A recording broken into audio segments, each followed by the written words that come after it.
gonna be riding back seat. Just waiting for Dad to get in the car, and then we are off to Nanaimo. I think you guys are gonna be pretty excited about what I'm gonna pick up. Oh, I gotta sneeze.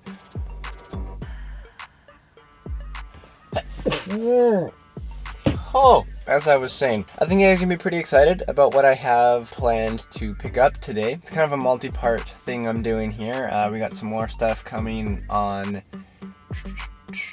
Tuesday I think it is. So just stay tuned and you'll see a little bit later in this video the first part, and then in another video you'll see the second part of this little series project, whatever you want to call it. I think it's cool. I think you'll like it, and hopefully you will. So come along for the ride. Gotta put this guy on there.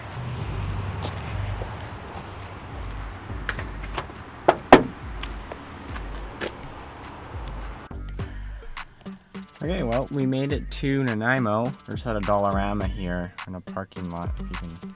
I had to practice backing up into a spot. All around, it wasn't terrible. Could have been better. I backed in, was going to be way too far off to one side, so I pulled forward and then straight back again. So I did it, and it didn't cause an impedance on traffic. But we're at Dollarama running a few errands, and then we're off to go practice driving around Metro Drive area in Nanaimo, because that's where the testing area is. So that's the plan for the day. We have Costco, Home Depot. Gotta pick up the item that I have not told you what it is yet. Well, maybe if you can tell by the title of this video. Also, how does this mic sound? It's first time really using the Rode video mic Go, but Dad's on back, so gotta put this away.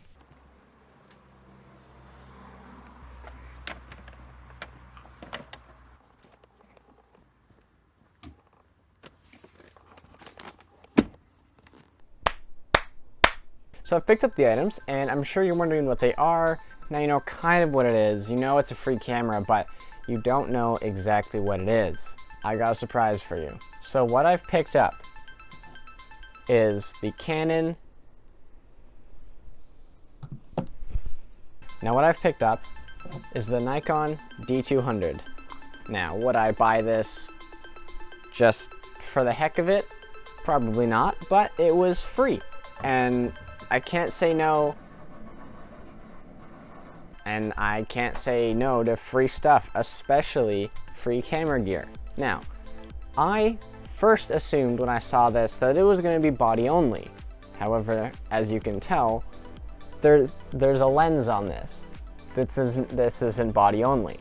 Now the lens that came with it was a Sigma 17 to 70mm f2.8 to f4.5.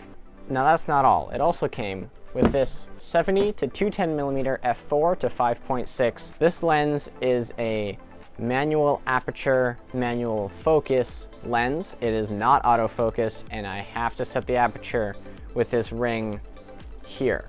That is what I got. I mean, with some other cables and a battery and whatnot. But I was fully expecting this to be body only, as I said before. I also was expecting it to not really work all that well.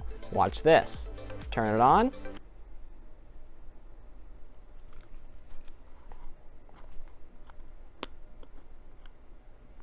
Right, the battery's charging. Let me go grab that.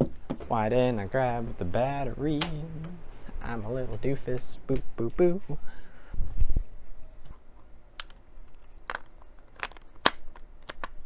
We turn it on. It turns on.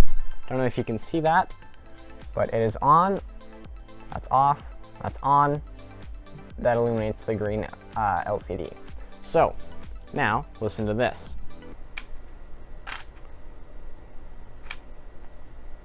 It takes photos. It works. I love this. I've never actually used a DSLR camera. I've only ever shot on mirrorless, so this is a new experience for me. I've never held one in my hands.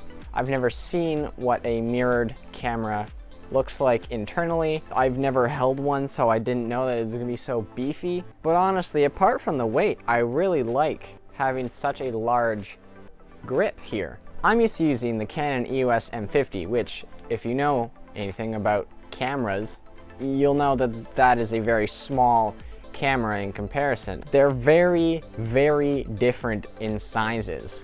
I didn't expect this to work. As I said before, I did not expect it to work at all, but it does. And it's fully functional.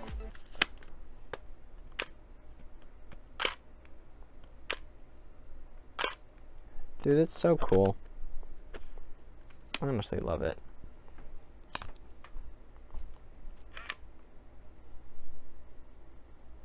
This camera is a 10.2 megapixel APS-C sensor, so it's not full frame, it's not very high in megapixels, but it still performs really well and gets good photos and images out of it.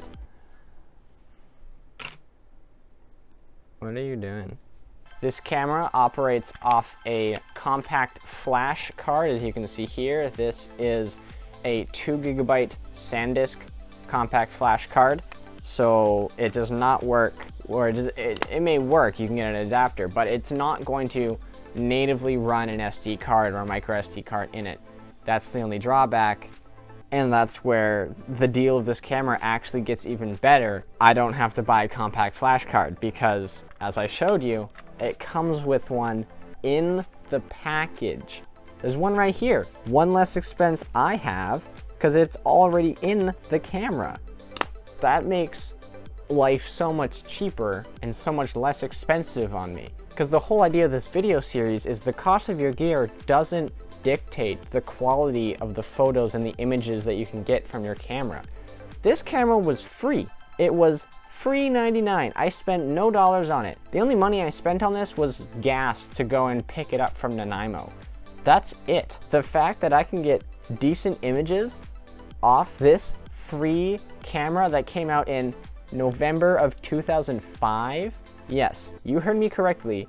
November 2005. This is a 17-year-old camera body, and it still performs really well today for anyone trying to just do casual photography. I wouldn't take this to a shoot. By no means do I recommend bringing this to a professional photography shoot. But if you're just going out, say on a camping trip or on a hike, bring this with you. Yes, it's heavy, it's a DSLR, it's big. It'll still take and it'll still capture images how you want to capture them. It also shoots in RAW. What? It shoots in RAW. That's insane. 2005, shoots RAW. Is it gonna be the best RAWs we have nowadays? No, but it shoots it. I don't know if you can tell how excited I am about this and to make this the video after it, but I'm really excited to give you guys a more in-depth review on the Nikon D200. With that, I need to clean this guy, and in the next video, you're gonna see results from this camera. It's gonna be pretty interesting. I'm gonna be putting it up against my Canon M50 and my iPhone SE 2020 to see if you can tell a difference between an $800 Canon M50, a free Nikon D200, and a $700 iPhone. So, if you want to see that, hit the like button, comment down below, and I'll see you in the next video.